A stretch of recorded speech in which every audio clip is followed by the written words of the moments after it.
Thanks, Laskin Corley. The crisis that we continue to face in housing has remained constant now for decades in the state.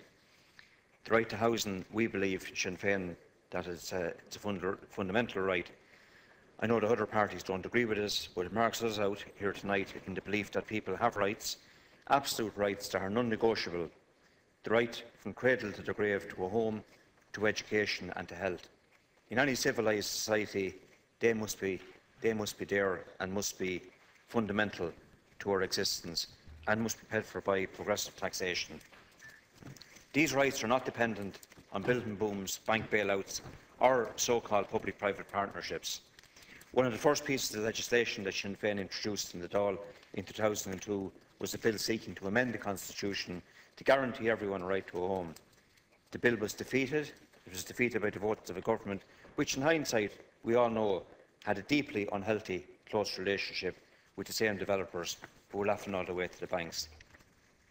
And unfortunately, during the age of the so-called Celtic Tiger, we were lectured by the great and the good that developers would provide enough homes for everyone.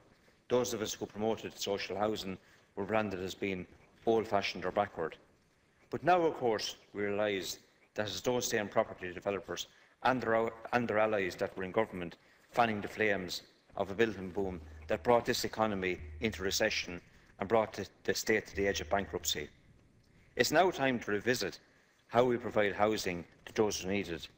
As I said earlier, there's 98,318 households, not people, households, on the waiting list of local authorities in this state.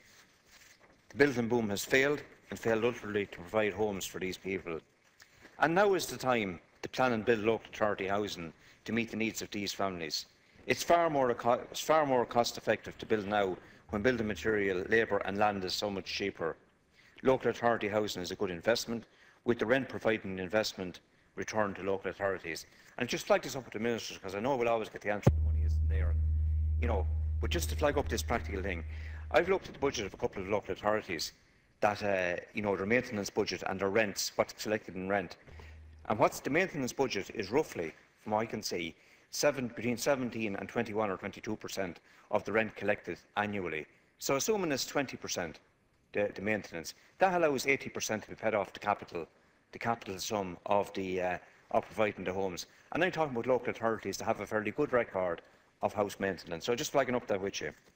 The mistakes of the past should be learned from and never repeated. And we don't want to see sprawling suburbs where residents are denied transport, schools and access to essential services. What we want is well-planned housing estates built with purposes. Services and infrastructure must be at the core of any social housing plan, and not fast-book politics or so-called public-private partnerships that have dominated the scene since 2004. And it's ironic that we had two major house-building programmes during huge recessionary periods in this state. In the 1930s, to their credit, the Fianna Fáil government carried out a huge house-building programme. In the 1950s, your party minister was in power with Fine Gael and Clan na Poblacht, and he carried out a huge house-building programme. All the Marion Avenues were built in 1954. You can see them all right throughout the state. Now, unfortunately, the major parties are tying themselves up in knots in terms of their attempts not to provide social housing.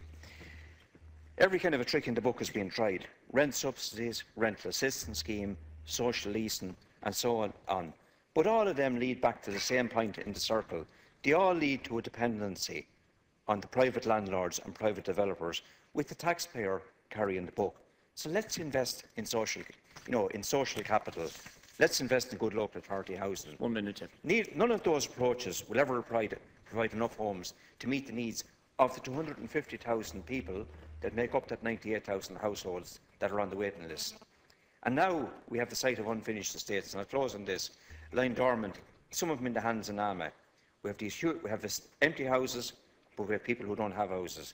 In my own county, there are 1,700 households languishing on the waiting list, but yet houses lie unfinished in Portlaoise, Portarlington, Mountrath, Borris-in-Ossory and Graiguecullen. And I propose here that where these estates remain unfinished, and where there is no bond, that the local authority complete the infrastructure, as they're doing in the estate next door to me at the moment, Woodgrove in Portlaoise. Local authority staff are in there today finishing off that estate. and they're completing the works that should have been done by the developer. The developer is gone, and the ownership of these properties, the ownership where there are empty houses, that some of these properties could be transferred to the local authority in lieu of payment for the bond that should have been there for covering the works and carrying out the works in those estates. This is practical, it's just, it's realistic, and it's fair. It's and this is part of our social dividend. It's part of the burden sharing, and this should be part of the solution to our housing crisis. Thank you, Deputy.